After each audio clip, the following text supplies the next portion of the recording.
नमस्कार दोस्तों। आज विपक्षी दलों के द्वारा लोकसभा में अविश्वास प्रस्ताव का नोटिस दिया गया, जिसे लोकसभा अध्यक्ष ने स्वीकार कर लिया।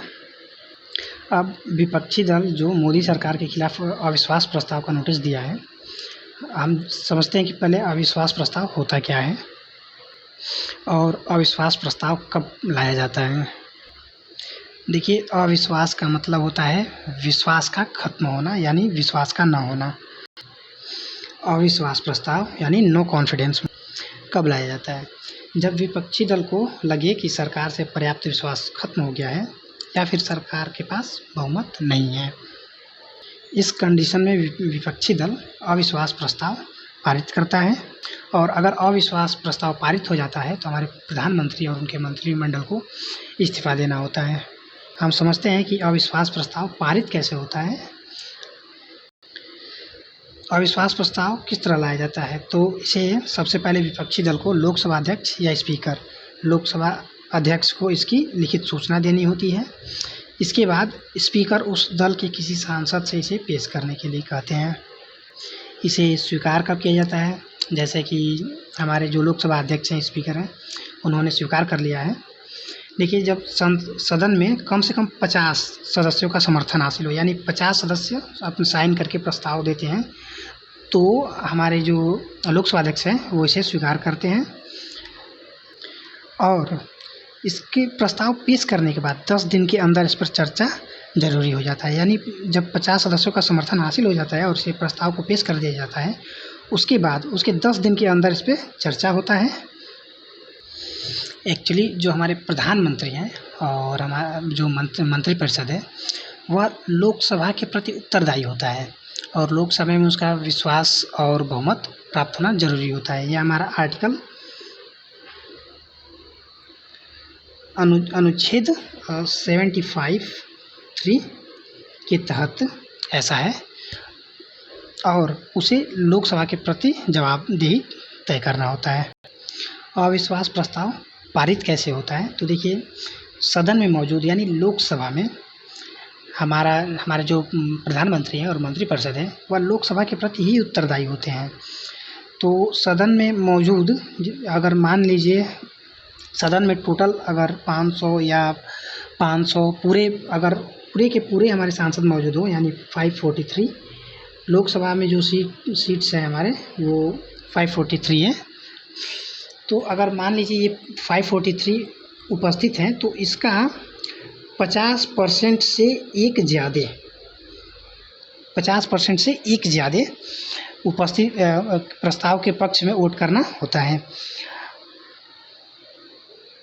अगर अविश्वास प्रस्ताव के पक्ष में 543 का आधा और उससे एक ज़्यादा, यानी करीब 272 लोग इसके पक्ष में, अविश्वास प्रस्ताव के पक्ष में वोट करते हैं, तो हमारा अविश्वास प्रस्ताव पारित हो जाता है और प्रधानमंत्री को इस्तीफा देना पड़ता है।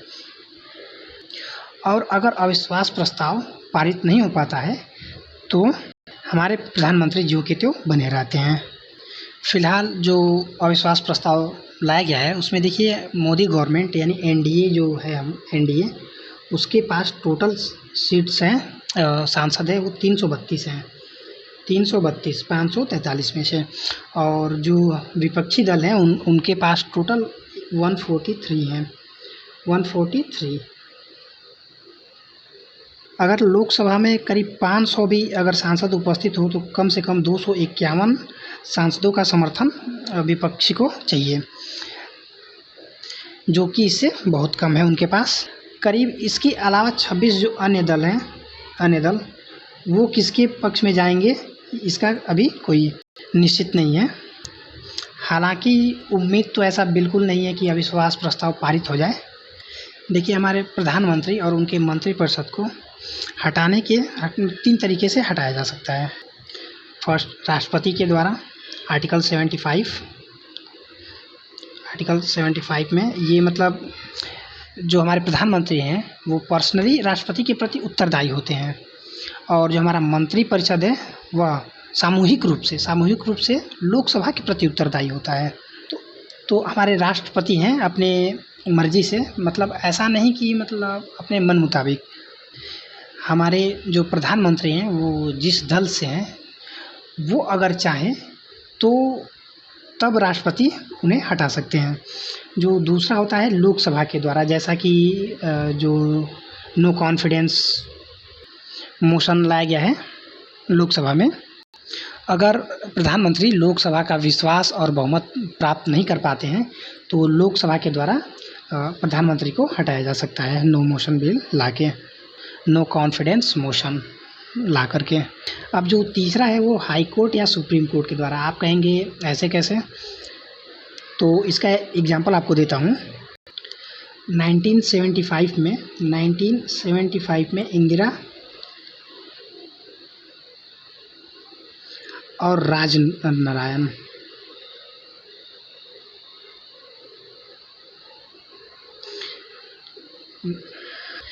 राजनारायण ने इलाहाबाद हाई कोर्ट में याचिका दायर की है और उन्होंने कहा कि जो इंदिरा गांधी हैं वो चुनाव में जनप्रतिनिधित्व के नियमों का उल्लंघन किया है, जिसके सुनवाई 12 जून 1975 को जगमोहन सिन्हा ने इसमें पाया था कि इंदिरा गांधी जो वो जनप्रतिनिधित्व के नियमों का उल्लंघन किया है, वायोलेशन किया है, और इंदिरा गांधी के जो निर्वाचन है उसको निरस्त कर दिया था। हालांकि बाद में इस पे अपने ही आदेश पे जगमोहन सिन्हा ने स्टे लगा दिया था। सो आई होप कि आप सभी को नो कॉन्फिडेंस मोशन, अविश्वास प्रस्ताव समझ में आया होगा। अब ये देखना है कि क्या ये अविश्वास प्रस्ताव पारित होता है या नहीं। अगर आप सभी को इससे संबंधित कोई प्रश्न हो तो आप कमेंट में बेझिझक पूछ सकते हैं। धन्यवाद।